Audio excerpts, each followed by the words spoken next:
వినిపిస్తుందా? ఓకేనండి. ఏ నాగబాబు గారు ఏంటి ప్రత్యక్ష రాజకీయాల నుంచి తప్పుకుంటాను, జనసేన బలోపేతం చేయడమే ఒక కార్యకర్తలా ముందుకు సాగుతాను అని ప్రకటించినట్లుగా వస్తున్న వార్తల నేపథ్యం ఎలా చూడాలి దీన్ని?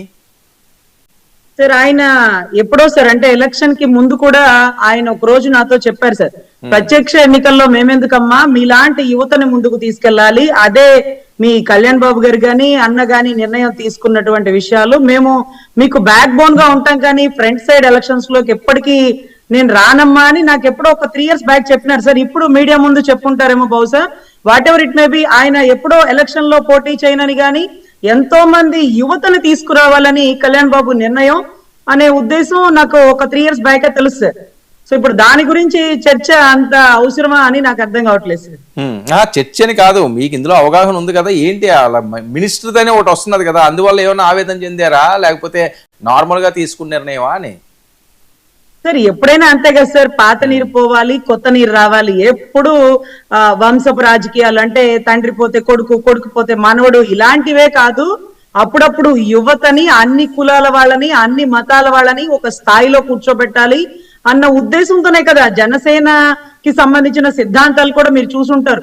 కులాలకు అతీతంగా, మతాలకు అతీతంగా అన్ని రకాలుగా ఉండేటటువంటి సిద్ధాంతాలు. సో దాని ఉద్దేశంతో ఆయన మీడియా ముఖ్యంగా చెప్పుంటారు.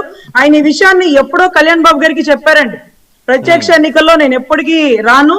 ఎందుకంటే సార్ కళ్యాణ్ గారు మాతో ఒక్కసారి మాట్లాడారు సార్, అది కూడా మాకు పదవి ఇచ్చేటప్పుడు. ఈ మధ్యలో మాకు ఏ సమస్య వచ్చినా మాకు నాగబాబు గారే రియాక్ట్ అవుతారు సార్, అన్న ఇలా ఉందన్న, అన్న అలా ఉందన్న, అన్న ఇదన్నా సమస్య అని మేము నోరు తెరిచి చర్చించుకునేది ఆయనతోనే సార్.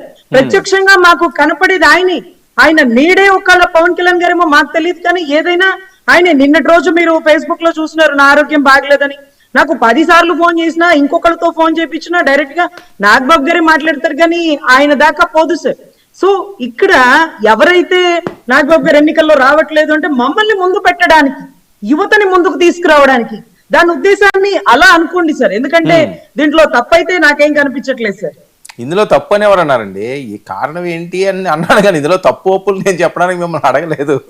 జనరల్ గా మీరైనా ఆలోచించండి సార్. 65 ఏళ్ళ వాళ్ళు, 75 ఏళ్ళ వాళ్ళు, 80 ఏళ్ళ వాళ్ళు, 5 సార్లు ఎమ్మెల్యేలు, 6 సార్లు ఎమ్మెల్యేలు, 7 సార్లు ఎమ్మెల్యేలు, ఏంటి సార్ మోసే జెండాలు మోసే వాళ్ళు కూడా ఆయనతో పాటు తిరుగుతూ ఉన్నారు.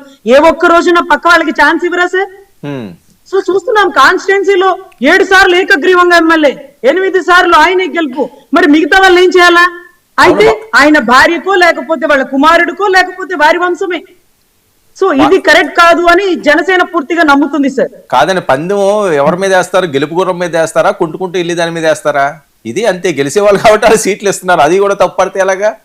అందరికీ అవకాశాన్ని ఇవ్వాలి సార్. గెలుస్తారో ఓడిపోతారో ముందు పోరాడే అవకాశం ఇవ్వాలి కదా. మీరు ముందే చెప్పేసి ఇతనైతే గెలవడు అంటే అవకాశం ఇవ్వండి, అతను నిరూపించుకుంటాడు.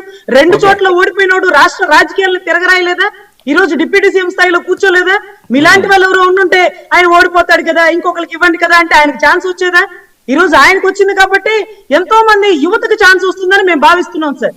ఓకే, ఏంటి వైసీపీ కోటి సంతకాలు ఇక్కడి నుంచి మీకు ఉంటుందట, కూటమికి 29 వరకు కూడా ఊపిరి ఆడినవరట. ఒక పక్క జగన్మోహన్ రెడ్డి గారు పాదయాత్ర